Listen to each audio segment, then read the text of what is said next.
This is Barry Zalma speaking for Claim School Incorporated's blog, Zalma on Insurance. Today we're going to talk about appraisal and why it exists to establish the quantum of a loss and why an appraisal is required if the insurer determines there is coverage, but there is a dispute as to the extent of a loss for appraisal to be compelled.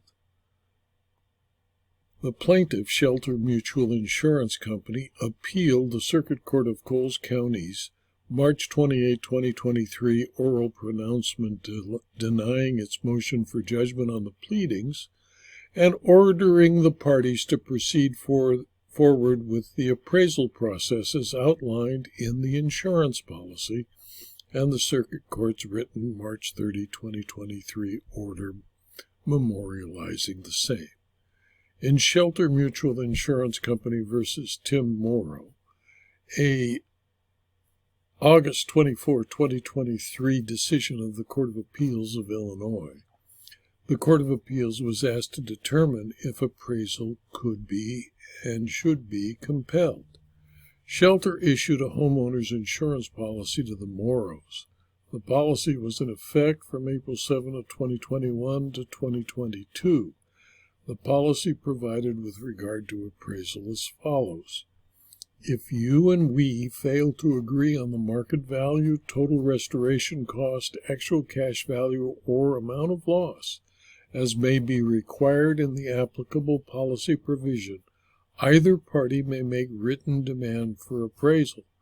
The appraisers shall then appraise the loss, stating separately the market value, total restoration cost, actual cash value, or loss to each item, as may be required in the applicable policy provision. On December 10, 2021, a hail and windstorm occurred affecting the Morrows property. The Morrows submitted a claim to Shelter for damage allegedly sustained because of the storm. Shelter inspected the claimed property damage and determined that the damage added up to less than the Morrows' deductible of $1,000. In response, the Morrows obtained their own report and estimate from a public adjuster, the AccuVal Group, LLC, dated December 21, 2021. That report indicated that a complete tear-off and replacement of the residence roof and garage roof, as well as removal and replacement of the fencing, would be necessary at a total cost of $38,198.15, less the $1,000 deductible. Following the report, Shelter obtained a second assessment, this time from Donan Engineering, dated February 2, 2022. That report concluded that some of the damage claimed was attributable to the storm, but other damage claimed was not. That report found that much of the damage was attributable to installation errors, inadvertent man-made damage, and sealant strip failure. On February 8, 2022, Shelter sent a letter informing the Morrows that it continued to view the loss as not exceeding their deductible, and on May 5, 2022, the Morrows submitted a written demand for appraisal pursuant to the appraisal provision in the policy. Shelter sued for declaratory judgment, seeking to deny insurance coverage to the Morrows for the alleged damages resulting from the December 10, 2021 storm. The Morrows answered the complaint and filed counterclaims asserting breach of contract and bad faith, specifically alleging bad faith for Shelter's refusal to submit to the appraisal process as outlined in the policy and as previously invoked by the Morrows. The Circuit Court denied the motion for judgment on the pleadings and ordered the parties to proceed with the appraisal process as previously invoked by the Morrows and as outlined in the policy. Shelter appealed. An appraisal clause, the court noted, is analogous to an arbitration clause in Illinois. The Court of Appeals held that an order denying a motion to dismiss was tantamount to an order denying arbitration. Shelter contended that a party's right or obligation to engage in the appraisal process is limited to what they agreed to in the policy and to the nature of the appraisal process itself. It then argued that an appraisal process is limited to determining the price of the covered damages, but is not the proper venue for resolving a dispute about whether covered damages occurred or the extent of that covered damage. Shelter's assessment acknowledged, however, that a tornado touched down approximately 1.8 miles northwest of the Morrows property on the date of the storm.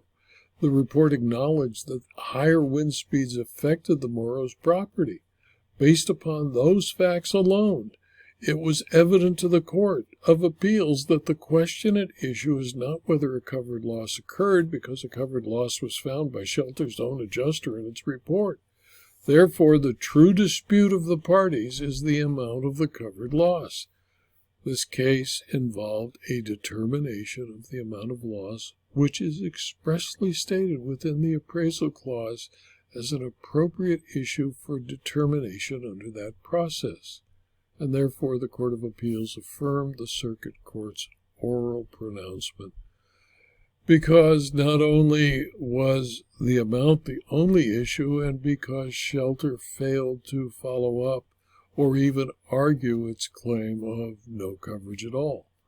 In my opinion, once the insurer determined that there was a covered loss, and the insured presented evidence that the loss exceeded the deductible contrary to the insurer's position, the policy provided a method to resolve the dispute over the amount of loss, and that method was appraisal. There was no basis to deny coverage once the adjuster determined the existence of a covered loss. If agreement could not be reached, appraisal was the appropriate method of resolving the dispute over the quantum of the loss.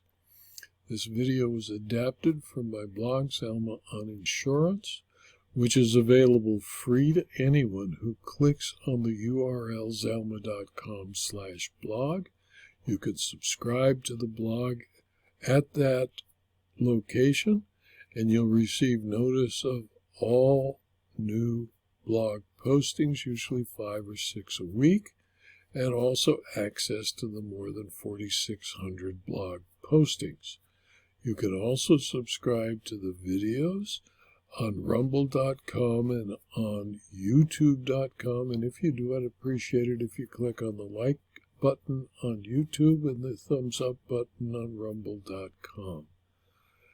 And if you wish further detail on insurance, insurance claims, insurance law, and insurance fraud, please consider, for a very small fee, subscribing to my Substack publications or my locals community. Thank you for your attention.